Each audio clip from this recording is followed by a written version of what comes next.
Assalamu alaikum mpenzi mtazamaji, popote pale ulipo, ni matumaini yetu kwamba umeshinda vyema. Hujambo na karibu kwenye taarifa hizi za Darubini ya Channel 1, ikiwa ni tarehe 7 mwezi wa 7 mwaka 2021, tarehe ambayo ina historia humu nchini. Na bila shaka mtazamaji, wanaharakati mbalimbali humu nchini hivi leo walikuwa wameandaa maandamano ambayo hayakuweza kufanyika. Tutakueleza ni yapi ambayo yalijiri wakati walipokuwa wamejiandaa kuadhimisha siku ya Sabasaba hapa nchini. Na kando na hayo mtazamaji, katika taarifa za michezo vile namwona Kipnusu tayari yuko ndani ya studio. Na Kipnusu, nafahamu kwamba ndugu zetu wa Kenya wanaendelea na maandalizi ya kujiandaa kutuwakilisha kule Japan kwenye mashindano ya Olimpiki. Hapo kesho Malkia Strikers watakuwa wanaelekea nchini Japan.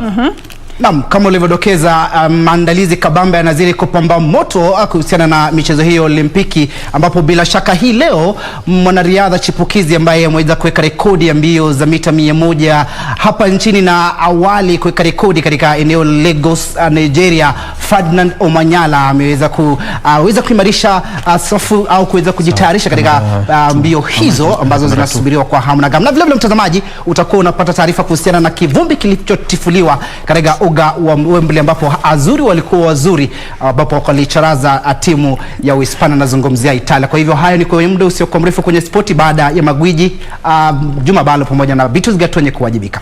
Asante Kipnusu. Tunaona kuna mengi kwenye ulingo wa michezo hapo baadaye katika Darubini ya Channel 1 jioni ya leo. Kumbuka mtazamaji, unaweza kufuatilia taarifa hizi kupitia mitandao ya kijamii moja kwa moja kupitia mtandao wa Facebook KBC Channel 1 TV.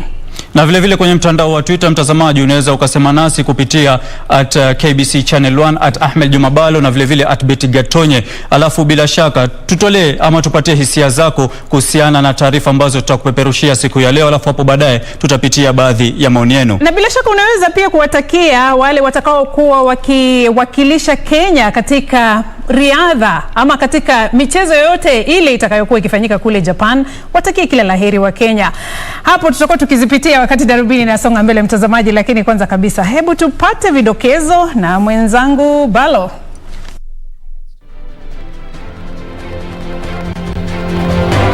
Usaili wa waniaji wa nyadhifa za makamishna wa IBC waanza, huku waniaji wawili kati ya 36 walioorodheshwa wakifika mbele ya tume ya uteuzi inayoongozwa na Elizabeth Muli. Rais Uhuru Kenyatta azindua hospitali 5 mpya katika kaunti ya Nairobi na kuagiza kutoa huduma kwa wakazi kwa saa 24 kwa siku. Kenya azindua sera yake ya kwanza ya kushughulikia huduma za dharura za afya.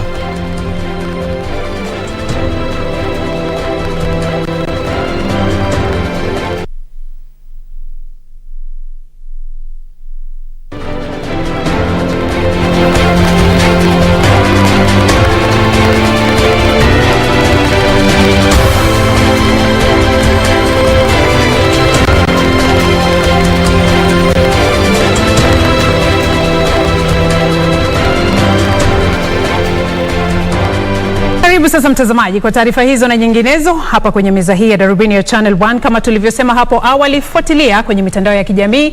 Tutahakikisha kwamba tunapitia hoja zako wakati Darubini inasonga mbele. Mimi naitwa Beatrice Gatonye. Na mtazamaji, mimi ni Ahmed Juma.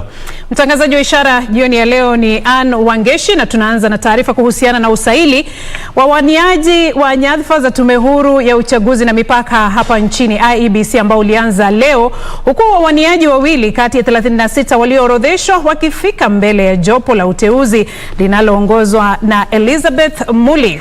Daktari Abdirazak Arale Nuno na Ann Mwikali Kiusia walisailiwa kuhusiana na ufaafu, uadilifu, uwezo na ujuzi wao wa kurekebisha na kurejesha imani katika tume hiyo ya uchaguzi.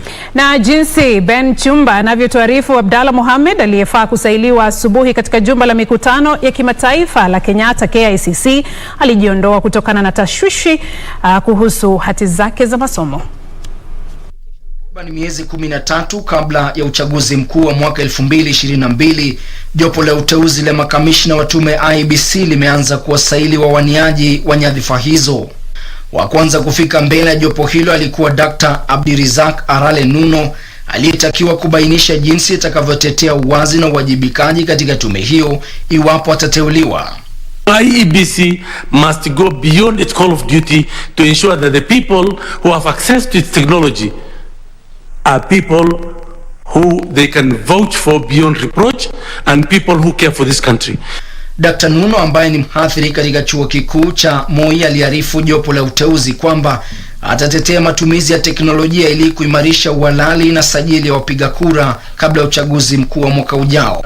If that is properly dealt with, the biometric will eliminate anybody who will have voted at whichever level, so that there's no issue of duplicate voting or people voting with ID cards of dead voters. Mwaniaji wa pili aliyesailiwa alikuwa Ann Mwikali Kiusia ambaye ni mwanasheria aliye na ujuzi mkubwa katika sheria za kiuchaguzi. Mwikali anayetumai kuimarisha kundi la wanasheria la tume ya IEBC alisailiwa kuhusu hatua anayoweza kuchukua iwapo serikali itaahirisha uchaguzi mkuu wa mwaka ujao. Because we are an independent commission and we have mandates to pursue, and we have been given these powers by the constitution, which is the supreme law of this land. We can go ahead and do the election. Caroline Njeri Ng'ang'a, Dr. Catherine Mushiru Kamindo na Cecilia Ngoyoni watasailiwa kesho na jopo hilo la uteuzi katika jumba la mikutano ya kimataifa la Kenyatta KICC. Ben Chumba, Darubini. Kando na mtazamaji ni kwamba Rais Uhuru Kenyatta amezindua hospitali 5 mpya katika kaunti ya Nairobi na kuziagiza kutoa huduma kwa wakazi kwa saa 24 kwa siku. Vituo hivyo vya afya ni sehemu ya hospitali 24 za aina hiyo zinazojengwa na halmashauri ya usimamizi wa eneo la jiji la Nairobi ama katika mpango mkubwa wa serikali wa kukomesha msongamano katika hospitali za Kenyatta, Mama Lucy, Pumwani na Mbagathi. Ziara ya Rais Uhuru Kenyatta ya jana usiku jijini Nairobi kufungua rasmi vituo 5 vipya vya afya kwenye maeneo yenye idadi kubwa ya watu jijini Nairobi ilikuwa ya kipekee. Ilikuwa ziara iliyoandaliwa kuanzia mwendo wa saa 4 usiku na saa 9 alfajiri, huku rais akisema ilikuwa hatua muhimu ili kutii kanuni za kuzuia kuzagaa kwa ugonjwa wa COVID-19. It would have been impossible to go and do what we did today during the day because of the number of people who would have been out there. It would have made that very difficult for us to be able to do the job we want to do and at the same time observe the COVID protocols. Vituo hivyo 5 vya afya ni pamoja na Gishagi mtaani Kangemi na Gatina mtaani Kawangware ambazo ni hospitali za level 2. Wakazi wa Mukuru kwa Njenga, Mukuru kwa Ruben na Tasia wamepata hospitali za level 3 ambazo zitaanza shughuli mara moja baada ya kufunguliwa rasmi. Kuhakikisha ya kwamba tumewezesha Wakenya kuwa na nafasi ya kupata huduma ya afya kikaribu. Hiyo ndio lengo la UHC. You cannot have UHC without having the necessary facilities. Ziara hiyo ya usiku pia ilinuia kubainisha usafiri kwenye eneo hilo na idadi ya wahudumu ili kuviwezesha vituo hivyo kuhudumu kwa saa 24 kwa siku, huku kukiwa na mipango ya kujaza nakisi ili kuiwezesha serikali kuafikia ajenda yake ya kutoa huduma za matibabu kwa wote. Tukiwaambia register as NHIF, tunakwambia register as NHIF kwa sababu tuko na hospitali hii ambayo unaweza kwenda na kupata ile matibabu ambayo unataka. So this is part and parcel of our national program. Hospitali ya Mukuru kwa Njenga ni mojawapo ya hospitali 5 zilizofunguliwa usiku mkuu na zinatarajiwa kupunguza msongamano katika hospitali ya Kenyatta, ikizingatiwa kwamba Nairobi ni mojawapo ya sehemu zilizo na idadi kubwa ya watu. Kamchemenza, Darubini. Shukran Kamchemenza kwa taarifa hiyo. Waziri wa usalama wa kitaifa Dr. Fred Matiang'i amechukua hatua za kuimarisha uhusiano baina ya huduma ya polisi na wakazi wa sehemu ya Rioma huko Kitutu Chache Kusini baada ya polisi waliokuwa wakidumisha maagizo ya kuzuia maambukizi ya corona kudaiwa kuwaua watu 2 na kuwajeruhi wengine kadhaa. Hayo yanajiri huku waziri wa huyo akitangaza kuwa serikali itatoa msaada wa shilingi 1,100 kwa kila familia iliyopoteza mpendwa wake.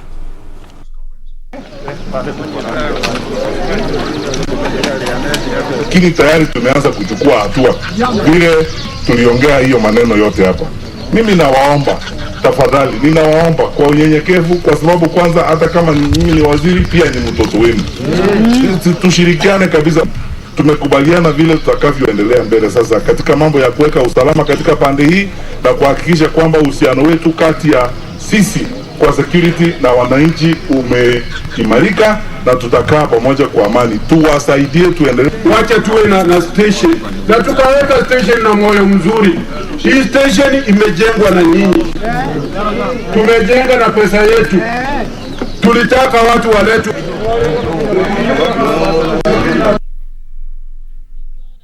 Mtazamaji, taarifa hiyo inatukamilishia awamu ya kwanza ya taarifa zetu za Darubini ya Channel 1. Lakini kabla tujapata matangazo ya kibiashara kutoka upande wa pili wa studio, Beatrice, nafahamu kuna maoni kutoka kwa baadhi ya watazamaji wetu. Enos Omodhi unasema unatazama taarifa zetu za saa moja. Nicodemus Nyata unakiwa maeneo ya Mombasa, asante sana. Shangazi Miriam Lea Mwai unatazama kutoka maeneo ya Lower Kabete. Natazama nikiwa Nairobi. Moses Nkubulu Kapute na Cleophas Kemboi anasema anatazama kutoka maeneo ya Baringo. Na mtazamaji, baada ya kusoma baadhi ya maoni ya yenu ambao mmetutumania, tupate pumziko fupi, tarejea na taarifa zaidi.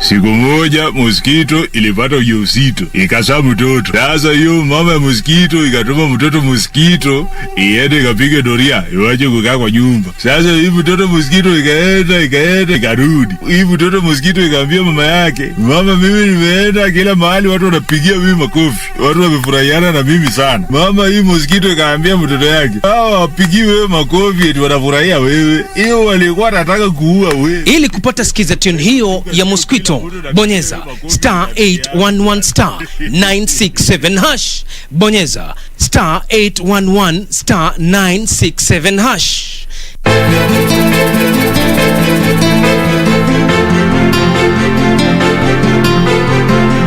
Kwa sasa kuna shughuli yote ambayo zinaendelea hadi jengo atakaposafiri tena. Basi ni pesa zako, fanya kazi yako ofisini, msijiletelete kwa compound yangu tena wajifungia ndani ya magari usiku na watafua nyote wawili. Nipishe.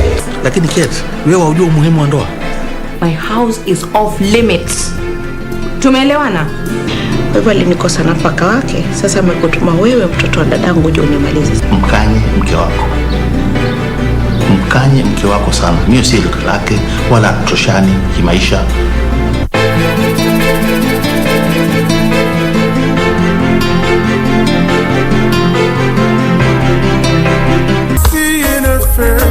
She was standing in the club all alone. Lonely streets we tracked together, singing songs. She has a good heart, and I never.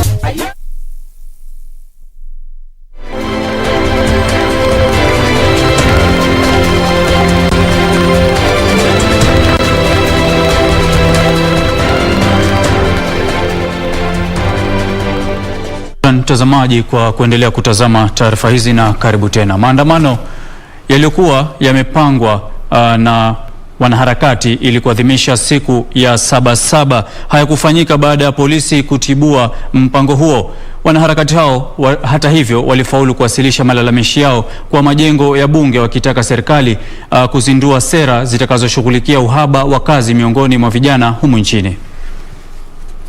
Leo asubuhi kwenye barabara za hapo mjini, baadhi ya wanaharakati wa makundi ya kijamii walikuwa wamejiandaa kuandamana katika kuadhimisha siku ya Sabasaba.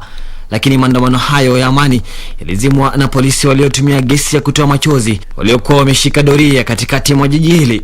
Hata hivyo, wanaharakati hao walifaulu kukusanyika tena katika majengo ya bunge la kitaifa ambapo waliwasilisha malalamishi yao. I will present this petition to Parliament. As you can see from what has been read out, it captures the mood of the youth in this country. We're requesting that there be money put aside for unskilled youth in the villages in a manner that they're able to do productive work for the country, which is not just lashing. They should be engaged in work that is productive for the country. Awali kundi hilo lilikuwa limekongamana kwenye mkutano wa wanahabari kwenye jumba la Chester, ambapo walitoa wito wao kwa serikali kuzingatia sheria na taasisi huru nchini. When democracy was introduced in the world, it was a social contract between the people and the people they choose. We are asking Kenyans to join political parties, join ideological parties, carry your brain when you're going to vote, contest for an election, because every Kenyan has a right so to do. Tukiachana na taarifa hiyo, mtazamaji, bodi ya kudhibiti filamu nchini KFCB imetoa wito kwa vyombo vya habari nchini kutowaangazia wanasiasa wanaoeneza siasa za chuki, huku taifa hili likijiandaa kwa uchaguzi mkuu wa mwaka 2022.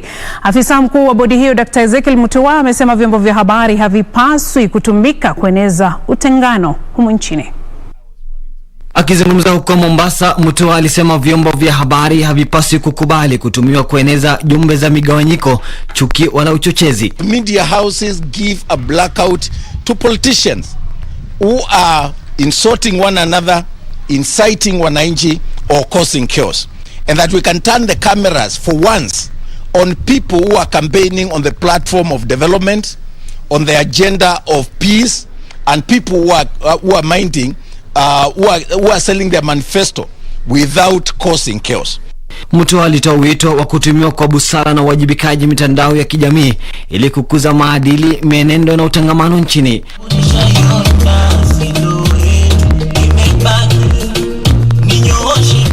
Mutua alifichua mpango wa bodi ya KFCB kushirikiana na mpango wa kukuza vipaji mashinani wa shirika la utangazaji nchini KBC maarufu kama Studio Mashinani, kwa kujumuisha kitengo cha bodi hiyo cha sinema mashinani na kile cha KBC Studio Mashinani. And the idea is to work together as government agencies to collaborate to ensure that we are able to utilize those two programs in a manner that optimizes our delivery of service, utilization of resources, and also accountability, and enhances ease of doing business. Mwanachama wa bodi ya KBC Charles Mulila alisema mpango wa Studio Mashinani unatoa vifaa na sehemu za kurekodi filamu kwa vijana wenye talanta katika baadhi ya maeneo humu nchini, ikiwa ni pamoja na Nairobi, Mombasa, Kisumu na Machakos. Already at our broadcasting house here in Mombasa, we already are housing Media Council of Kenya, we are housing the CA, and now we are going to house KFCB, and of course any other government agency that is involved in the business of producing news and films. Khalid Abdullahi, Darubini.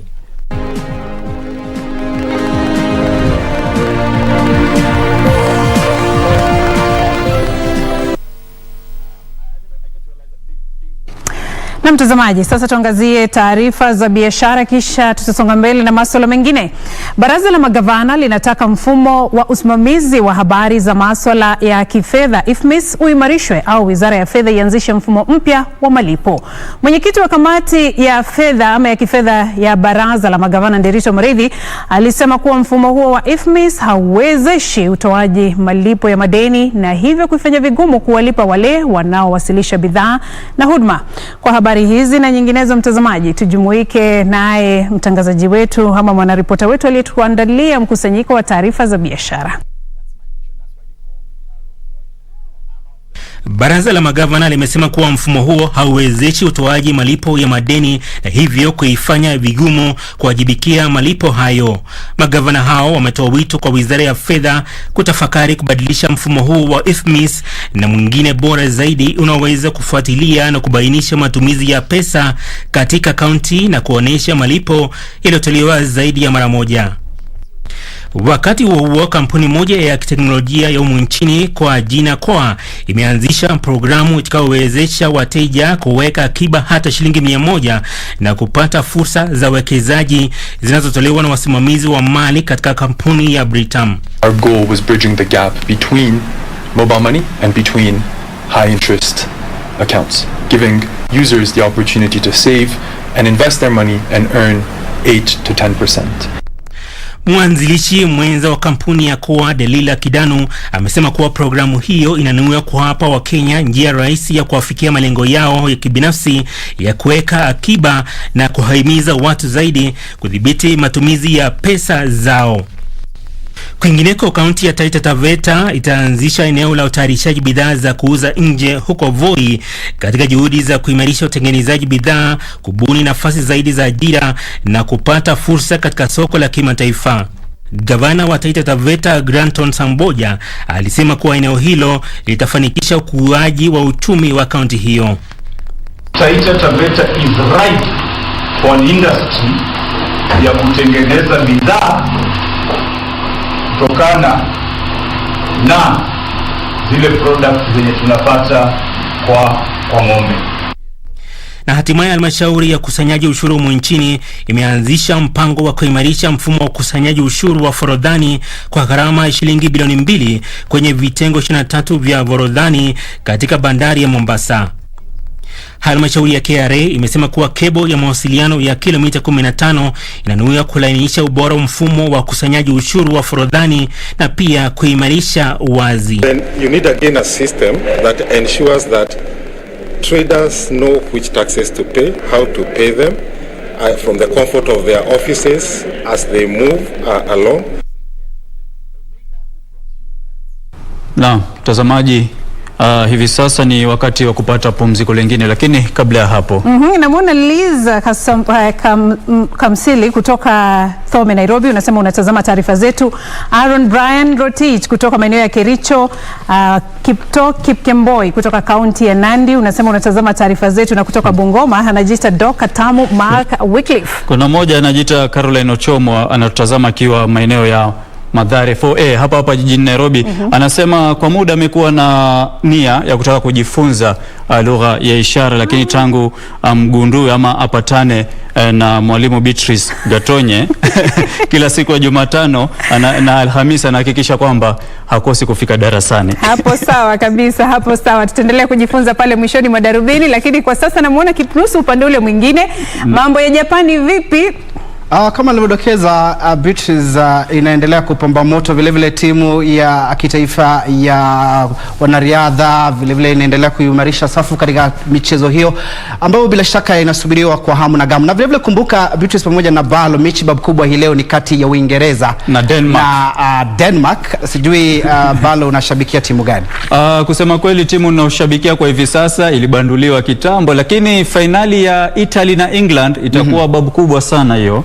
Sasa lakini nao Denmark pia sijui labda pengine ni ile kujitolea ama kufanya ghera kutaka kumuonesha mchezaji wa Christian Eriksen aliyezirai wakati wa mechi ya kwanza na akapatikana kidogo alikuwa na matatizo ya moyo. Denmark wamekuwa wakijitolea kutaka kumuonesha kwamba tuko na wewe na tutafika finali na tutabeba. Kwa hivyo itakuwa ni kazi kubwa sana pia kwa Uingereza leo. Hapo sitasema sana, Kipnusu wewe tupe mengi. Tazamaji, tupate pumziko alafu Kipnusu atarejea na taarifa za michezo. Bila shaka.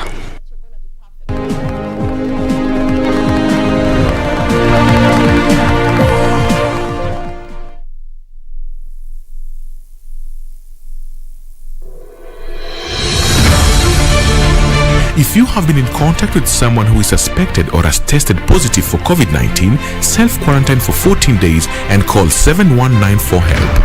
Self-quarantine restricts movement and the spread of the disease and protects your family, friends and community from being infected.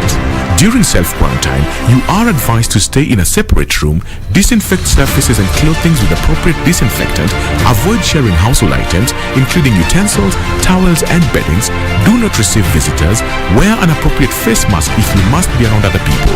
COVID-19 is preventable. Protect yourself, family and the community. This message has been brought to you by the Government of Kenya and its partners.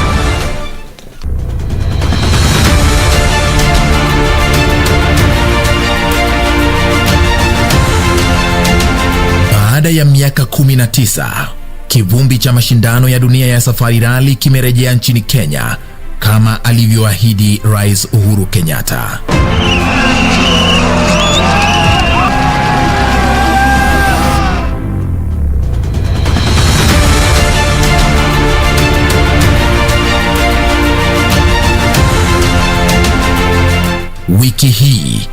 kwenye Project 254. Tunajivunia si kama vijana na wale wenye wanatambua kudrive, at least serikali imetutambua. Hizi mbio za safari rally naziona ziko sawa kwa kuwa zime boost kazi yetu kulingana na mapato yetu ya kila siku. Hiyo vumbi ndio pesa.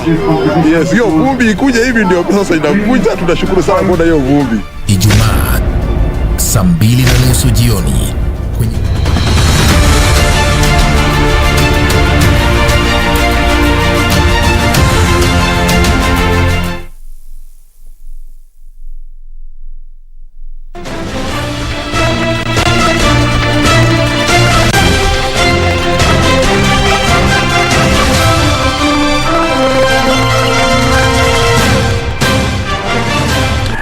Karibu tena mtazamaji, sasa ni zamu ya kudunda viwanjani. Naitwa Timothy Kipnusu.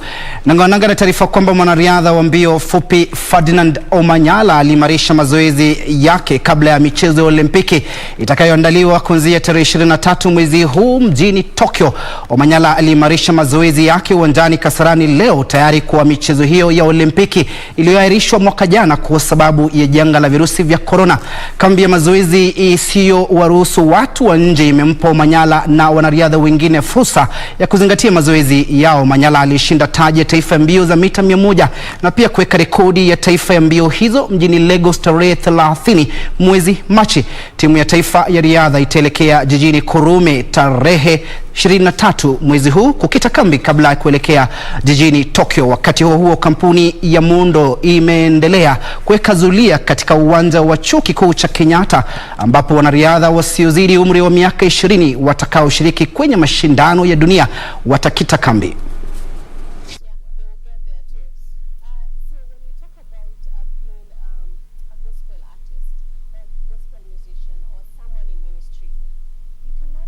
There's so many things that I've seen that I can do better, especially at the start of my race.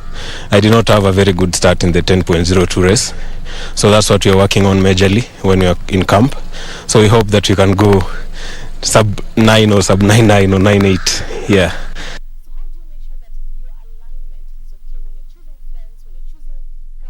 Tukiwa kwenye muktadha huo mtazamaji, kuhusiana na maandalizi ya michezo ya Olimpiki ni kwamba timu ya taifa ya raga ya wachezaji 7 kila upande itacheza dhidi ya Marekani katika mechi yao ufunguzi tarehe 26 mwezi huu mjini Tokyo baada ya ratiba ya michezo ya Olimpiki kutolewa hii leo. Kenya itakutana na Afrika Kusini siku hiyo kabla ya kucheza dhidi ya Ireland katika mechi ya mwisho ya kundi cha tarehe 27 mwezi huu. Michuano ya wanaume itaanza kwa vishindo ambapo Fiji itachuana na wenyeji Japan kabla ya mechi nyingine kali baina ya New Zealand na Australia. Finali ya michuano ya wanaume itachezwa tarehe 28 mwezi huu. Mechi za kinadada zitaanza tarehe 29 mwezi huu kwa mchuano mkali baina ya Fiji na Ufaransa. Washindi katika michuano hiyo ya wanawake watatuzwa tarehe 31 kunradhi mwezi huu.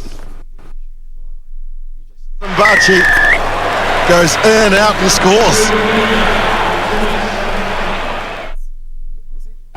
Kwingineko mtazamaji, mashabiki wa mbio za magari ya safari rally wenye magari yao watapokezwa mapipa ya kurushia takataka Kenya itakapoandaa mashindano ya safari rally duniani mwaka ujao. Hii ni kuania uhifadhi wa mazingira kulingana na kanuni zilizowekwa na shirikisho la kimataifa.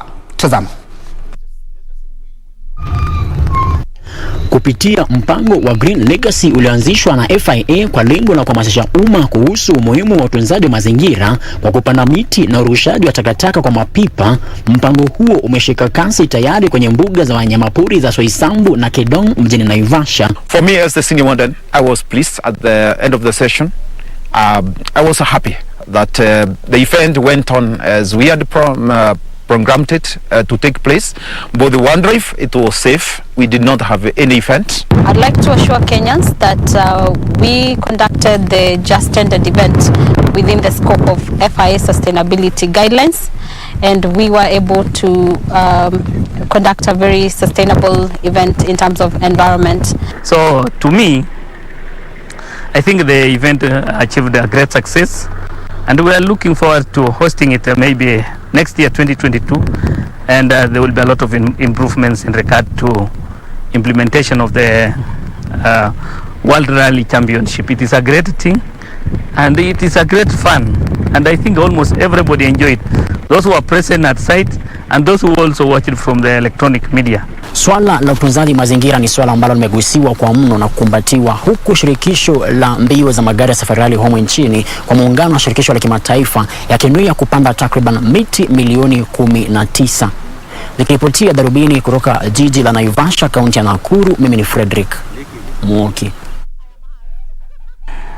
Kuntu Frederick Muoki, na hapo ndipo natia alama kikomo taarifa za spoti. Kumbuka kwamba kama nilivyodokeza, mechi ambayo inasubiriwa zaidi ni kati ya Uingereza na Denmark. Kocha wa timu hiyo Uingereza Gareth Southgate akiwa na matumaini kwamba timu yake itaweza kufanya vema, ikisema kwamba mwaka 1966 ndio waliweza kushinda mbio hizo au mchuano huo wa mbio, sio mbio bali soka, mtazamaji, ni wakati ambapo ulimi unateleza. Lakini hata hivyo, kama alivyodokeza Balo, itakuwa ni kama kupanda mchongoma ambapo Denmark kushinda Uingereza, na kwa hivyo tunataraji kwamba Uingereza itafanya vema. Naitwa Timothy Kipnusu, tukutane tena hapo kesho majaliwa.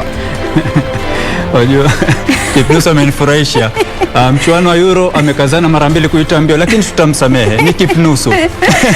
Kipnusu, asante kwa taarifa hizo za spoti. Mengi tutakuwa tukiyafuatilia mwendo wa saa 3. Unapendelea samaki au nyama? Mimi samaki anytime, ama samaki. Seafood. Sasa seafood, ukitaka kusema seafood ni wengi, lakini samaki pekee yake. Lakini samaki ukitaka kusema kwa lugha ya ishara, mwenzangu, ukifika tu nyumbani Aishaona. Kama unataka nyama, mwenzangu, ni hivi. Nyama. Kwa hivyo kama unataka pilau ya nyama itakuwa ni lafu hivi, sio? Ni mwanafunzi mzuri wa. Asante. Ulisema nani anafuatilia? Caroline Ochomo. Asante Caroline. Kule Madhare 4A. Anasema kwamba yeye ni mwanafunzi, hakosi kila siku ya Jumatano na Alhamisi kufika darasani. Nimefurahi sana kwamba kuna mtazamaji hapo nje, tunaendelea kujifunza pamoja. Imekuwa fahari yetu mtazamaji kukuletea Darubini ya Channel 1 jioni ya leo. Kesho pia majaliwa tutakuwa hapa saa 1 kamili kuhakikisha kwamba tunakuletea taarifa za KBC Channel 1. Mimi naitwa Ahmed Juma, mtazamaji, Mwenyezi Mungu akipenda inshallah tukutane hapo kesho. Asalamu alaykum. Nami naitwa Beatrice Gatonye, mtangazaji wa ishara ni Ahmed Wangeshi. Usiku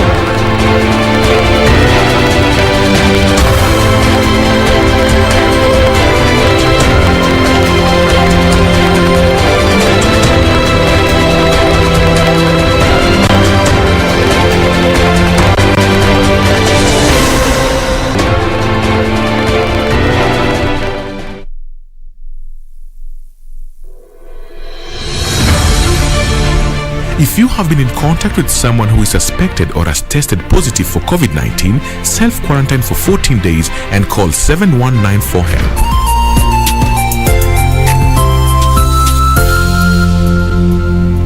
COVID-19 is preventable.